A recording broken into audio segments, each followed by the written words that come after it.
नमस्कार दोस्तों। आज फिर से हम जुड़ चुके हैं अपने हिंदी साहित्य चैनल में। और जैसा कि आप सभी जानते हो कि हम एक नए विषय के साथ प्रस्तुत होते हैं आपके सामने।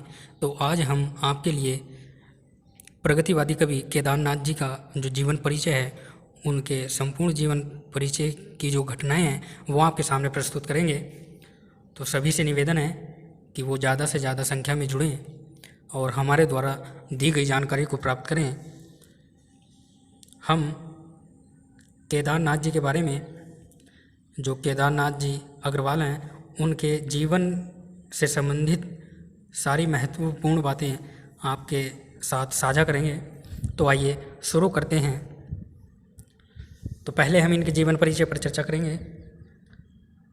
तो केदारनाथ अग्रवाल हिंदी प्रगतिशील कवि के अंतिम रूप से गौरवपूर्ण स्तंभ थे।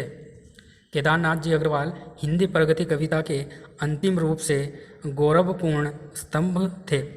ग्रामीण परिवेश और लोक जीवन को सशक्त वाणी प्रदान करने वाले कवियों में केदारनाथ अग्रवाल विशिष्ट हैं। यानी ग्रामीण परिवेश और लोक जीवन को सशक्त वाणी प्रदान करने वाले कवियों में केदारनाथ अग्रवाल जो हैं वो विशिष्ट हैं। चलिए आगे।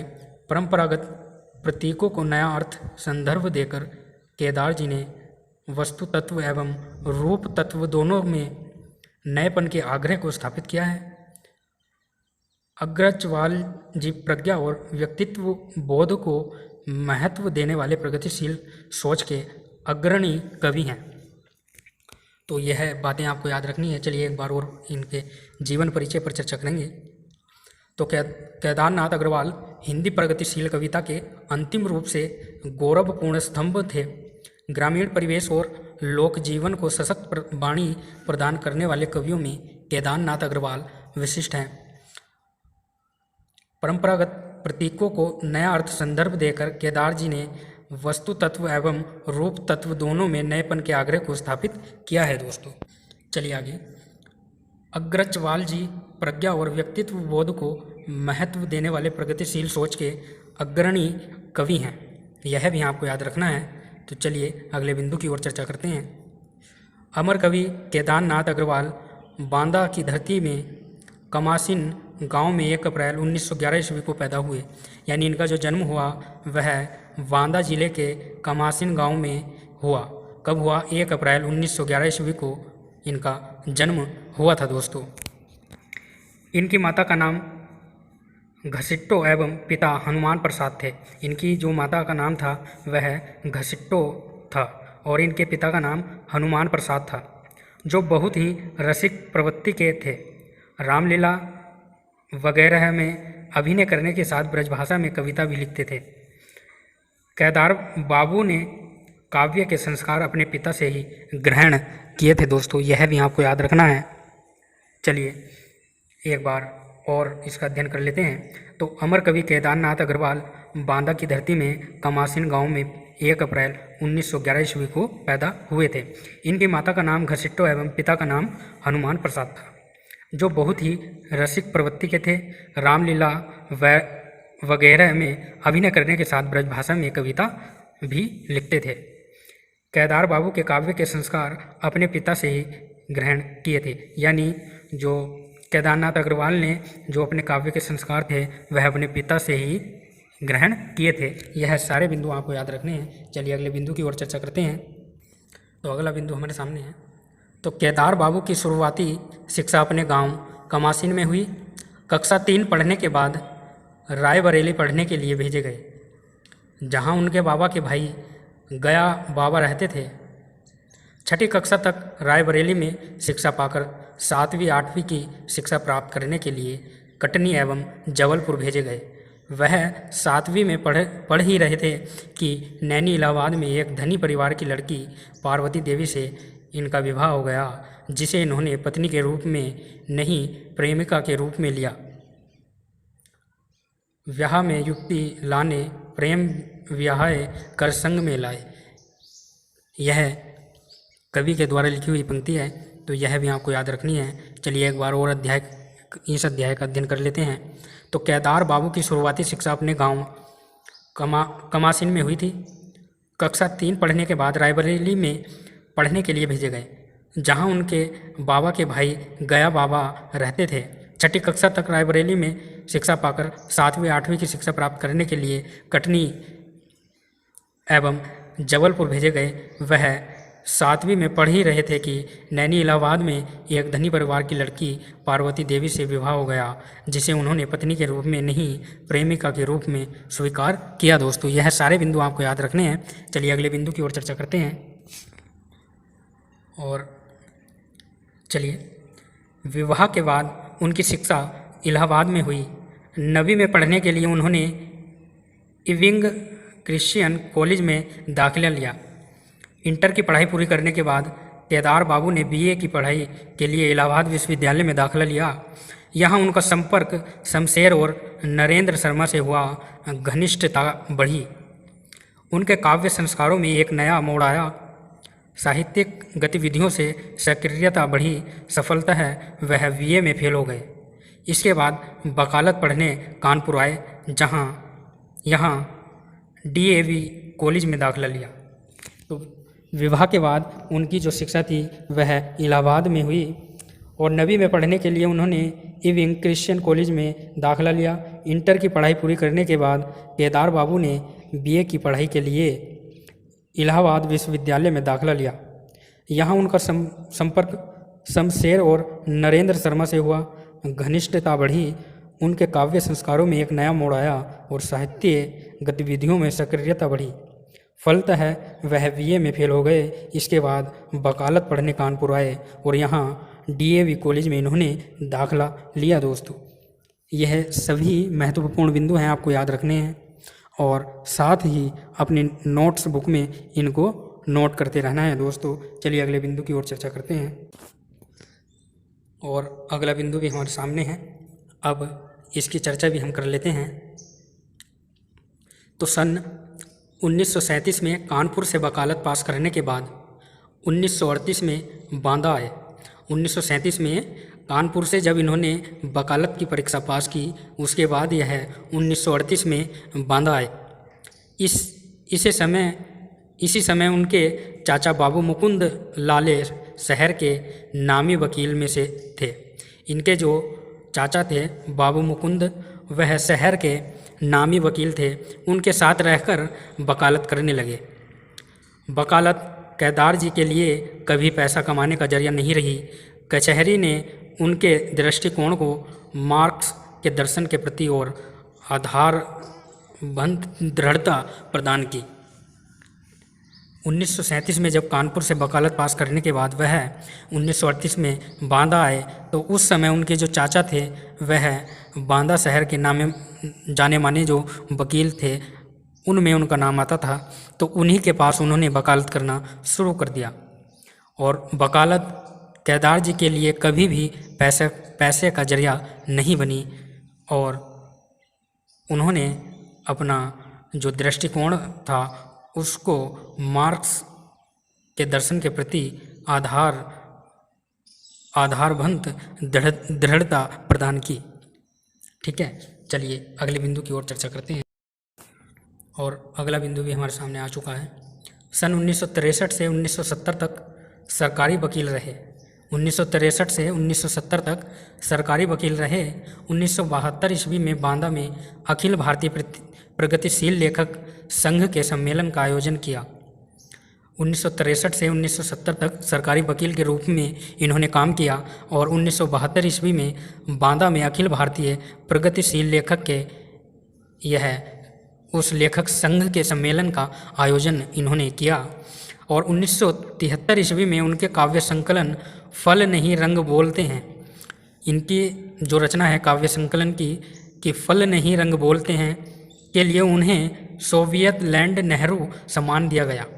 1974 ईस्वी में उन्होंने रूस की यात्रा संपन्न की और 1981 ईस्वी में उत्तर प्रदेश हिंदी संस्थान ने पुरस्कृत एवं सम्मानित किया। 1981 ईस्वी में मध्य प्रदेश प्रगतिशील लेखक संघ ने उनके कृतित्व के मूल्यांकन के लिए महत्व केदारनाथ अग्रवाल का आयोजन किया और यह सारी बातें आपको याद रखनी है। चलिए एक बार और चर्चा कर लेते हैं इसकी कि सन 1963 से 1970 तक केदारनाथ जी अग्रवाल सरकारी वकील रहे और 1972 ईस्वी में बांदा में अखिल भारतीय प्रगतिशील लेखक संघ के सम्मेलन का आयोजन इन्होंने किया और 1973 में उनके काव्य संकलन फल नहीं रंग बोलते हैं के लिए उन्हें सोवियत लैंड नेहरू सम्मान दिया गया।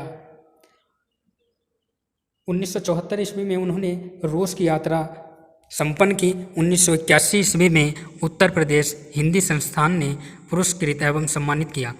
1981 ईस्वी में मध्य प्रदेश प्रगतिशील लेखक संघ ने उनके कृतित्व के मूल्यांकन के लिए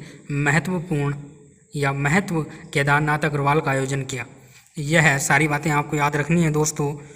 चलिए अगले बिंदु की ओर चलते हैं। तो केदारनाथ अग्रवाल का आयोजन किया। 1987 ईस्वी में साहित्य अकादमी ने उन्हें उनके अपूर्व काव्य संकलन के लिए अकादमी सम्मान से सम्मानित किया। वर्ष 1990 से 91 ईस्वी में मध्य प्रदेश शासन ने उन्हें मैथिली शरण गुप्त सम्मान से सम्मानित किया और वर्ष 1986 ईस्वी में मध्य प्रदेश साहित्य परिषद द्वारा तुलसी सम्मान से सम्मानित किया गया। वर्ष 1993 से 1994 ईस्वी में उन्हें बुंदेलखंड विश्वविद्यालय ने डी.लिट की उपाधि प्रदान की और हिंदी साहित्य सम्मेलन प्रयाग ने साहित्य वाचस्पति उपाधि से सम्मानित किया। 22 जून 2000 ईस्वी को केदारनाथ अग्रवाल का 90 वर्ष की अवस्था में निधन हो गया। दोस्तों यह सारी बातें आपको याद रखनी है। चलिए एक बार और अध्ययन कर लेते हैं। केदारनाथ अग्रवाल का आयोजन किया गया। 1987 में साहित्य अकादमी ने उन्हें उनके अपूर्व काव्य संकलन के लिए अकादमी सम्मान से सम्मानित किया। वर्ष 1990-91 ईस्वी में मध्य प्रदेश शासन ने उन्हें मैथिली शरण गुप्त सम्मान से सम्मानित किया। वर्ष 1986 ईस्वी में मध्य प्रदेश साहित्य परिषद द्वारा तुलसी सम्मान से सम्मानित किया गया। वर्ष 1993-94 ईस्वी में उन्हें बुंदेलखंड विश्वविद्यालय ने डी.लिट की उपाधि प्रदान की और हिंदी साहित्य सम्मेलन प्रयाग ने साहित्य वाचस्पति उपाधि से सम्मानित किया। 22 जून 2000 ईस्वी को केदारनाथ अग्रवाल का 90 वर्ष की अवस्था में निधन हो गया। इनकी जो मृत्यु हुई थी वह 22 जून 2000 ईस्वी को हुई थी। यह आप याद रख लेना। और उस समय इनकी जो आयु थी वह 90 वर्ष थी। ठीक है दोस्तों, चलिए अगले बिंदु की ओर चर्चा करते हैं। अब हम इनकी रचनाओं के बारे में चर्चा करेंगे। तो इनकी जो रचनाएं हैं कौन कौन सी हैं, तो युग की गंगा 1947, नींद के बादल 1947, लाख और आलों के 1257, फूल नहीं रंग बोलते हैं 1965, आम का आईना 1970, देश देश की कविताएं अनुवाद 1970, गुल मेहंदी 1978, पंख और पतवार 1989, हे मेरी तुम 1981, मार प्यार की थापे 1981 और कहे केदार खरी खरी 1983, बम्बई का रक्त स्नान 1983, अर्पवा 1984, चोले बोल अबोल 1985। तो ये सारी रचनाएं आपको याद रखनी है। तो एक बार और अध्ययन कर लेते हैं। तो युग की गंगा 1947 में प्रकाशित हुई, नींद के बादल 1947 में, लाख और आलों के 1257, फूल नहीं रंग बोलते हैं 1965, आग का आईना 1970, देश देश की कविताएं अनुवाद 1970, गुल मेहंदी 1978, पंख और पतवार 1989, हे मेरी तुम 1981 में प्रकाशित हुई और मार प्यार की थापे 1981 में प्रकाशित हुई और कहे केदार खरी खरी यह रचना 1983 में प्रकाशित हुई। बम्बई का रक्त स्नान 1983 में, अर्पवा 1984 में, चोले बोल अबोल 1985 में प्रकाशित हुई। दोस्तों यह सारी रचनाएं ही महत्वपूर्ण हैं, आपको याद रखना है, परीक्षाओं में अक्सर पूछे जाती हैं। तो ये सारी रचनाएं आपको याद करनी है और साथ ही अपनी नोट्स बुक में इनको लिखना है। दोस्तों चलिए अगले बिंदु की ओर चर्चा करते हैं और देखते हैं अगला बिंदु कौन सा है दोस्तों, या और कितनी रचनाएं हैं इनकी, उसके बारे में अध्ययन करेंगे। तो अगली जो रचना है शिलाएं तोड़ते हैं 1985 में प्रकाशित हुई।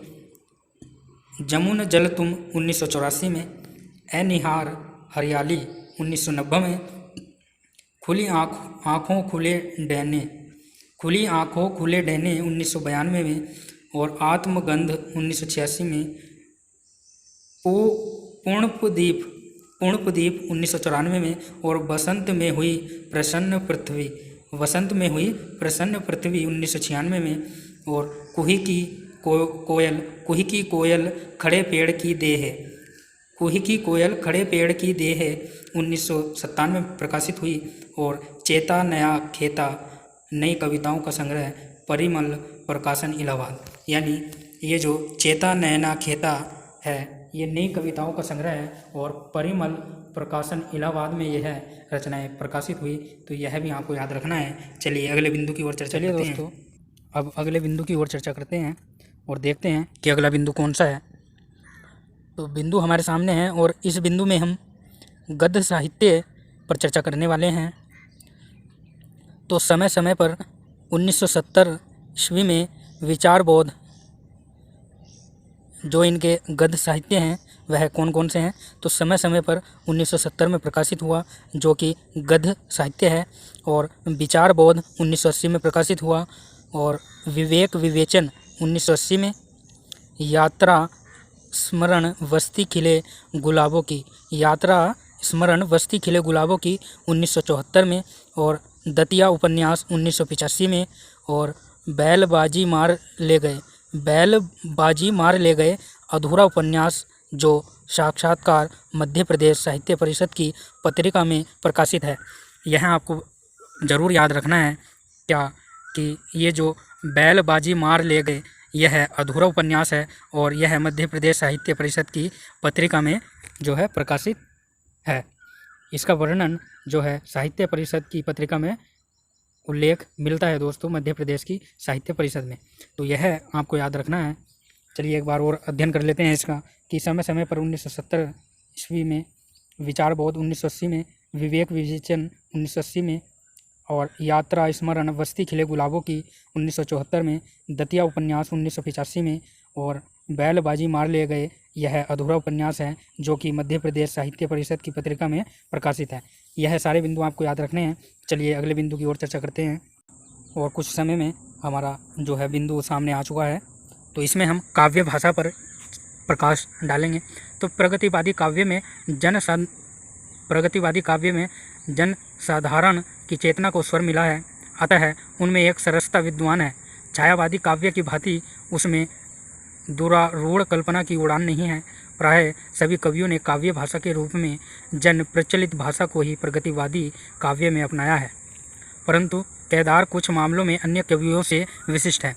ठीक है, तो एक बार और विस्तार से इसके बारे में चर्चा करेंगे। तो प्रगतिवादी काव्य में जन साधारण की चेतना को स्वर मिला है, अतः उसमें एक सरसता विद्वान है। छायावादी काव्य की भांति उसमें दुरारूढ़ कल्पना की उड़ान नहीं है। प्रायः सभी कवियों ने काव्य भाषा के रूप में जन प्रचलित भाषा को ही प्रगतिवादी काव्य में अपनाया है, परंतु केदार कुछ मामलों में अन्य कवियों से विशिष्ट हैं, यानी अलग हैं। तो इसकी जानकारी और अगले बिंदु में प्राप्त करेंगे। तो चलिए अगले बिंदु की ओर चर्चा करते हैं और देखते हैं उसमें हमको क्या जानकारी प्राप्त होती है। तो आइए अगले बिंदु की ओर चर्चा करते हैं। तो अगला बिंदु हमारे सामने आ चुका है। तो उनकी काव्य भाषा में जहाँ एक और गांव की सीधी ठेठ शब्दावली जुड़ गई है, वहीं प्राकृतिक दृश्यों की प्रमुखता के कारण भाषा में सरलता और कोमलता है। गांव की गंध, वन फूलों की महक, गवई भाषा, सरल जीवन और आसपास के परिवेश को मिलाकर केदारनाथ अग्रवाल ने कविताओं को प्रगतिशील बौद्धिक चेतना से जोड़े रखकर भी मोहकता बनाए रखी है। तो क्या उनके विषय पर लिखा है। तो उनकी काव्य भाषा में जहाँ एक और गांव की सीधी ठेठ शब्दावली जुड़ी गई है, यानी गांव की सीधी जो ठेठ शब्दावली है वो उनके काव्यों में जुड़ी हुई है, और वहीं प्राकृतिक दृश्यों की प्रमुखता के कारण भाषा में सरलता और कोमलता है। गांव की गंध, वन फूलों की महक, गवई भाषा, सरल जीवन और आसपास के परिवेशों को मिलाकर केदारनाथ अग्रवाल ने कविता को प्रगतिशील बौद्धिक चेतना से जोड़े रख कर भी मोहकता बनाए रखी है दोस्तों। ठीक है, ये सारी बातें आपको समझ आ रही होंगी, तो इनको अपनी नोट्स बुक में लिखते रहना। जो भी आपको बात अच्छी लगे वो अपनी नोटबुक में लिख लेना, क्योंकि अक्सर हम वीडियो देखने के बाद कुछ समय बाद उन सारी बातों को भूल जाते हैं, तो इसलिए आप इन सारी बातों को अपनी नोटबुक में लिख लेना दोस्तों। चलिए अगले बिंदु की ओर चर्चा करते हैं। तो अगला बिंदु हमारे सामने आ चुका है। अब हम इनके बारे में जो महत्वपूर्ण बातें हैं, इनका जन्म, इनकी मृत्यु, इनके पिता का नाम और इनकी भाषा आदि पर चर्चा करेंगे। तो आप बिंदु देख रहे होंगे स्मरणीय तथ्य। तो इसमें जो है इनका जन्म जो हुआ था वह कब हुआ था? 1 अप्रैल 1911 ईस्वी में। 1 अप्रैल 1911 ईस्वी में इनका जन्म हुआ था, यह आपको याद रखना है। फिर इनकी मृत्यु कब हुई थी? तो मृत्यु इनकी 22 जून 2000 ईस्वी को इनकी मृत्यु हुई थी दोस्तों। यह भी आपको याद रखना है क्या कि इनका जन्म 1911 ईस्वी में हुआ और इनकी मृत्यु 22 जून 2000 ईस्वी में हुई। पिता का नाम इनके श्री हनुमान प्रसाद था और जन्म इनका बांदा कमासीन गांव में हुआ था दोस्तों। और भाषा इनकी सरल, सहज, सीधी, ठेठ है, यह भी आपको याद रखना है। तो आज यहीं पर हम अपने अध्याय को विराम देते हैं और आपसे आशा करते हैं कि आपको हमारी वीडियो अच्छी लगी होगी। तो इसलिए वीडियो को शेयर करें, लाइक करें और चैनल को सब्सक्राइब करें दोस्तों। और हमसे जुड़े रहने के लिए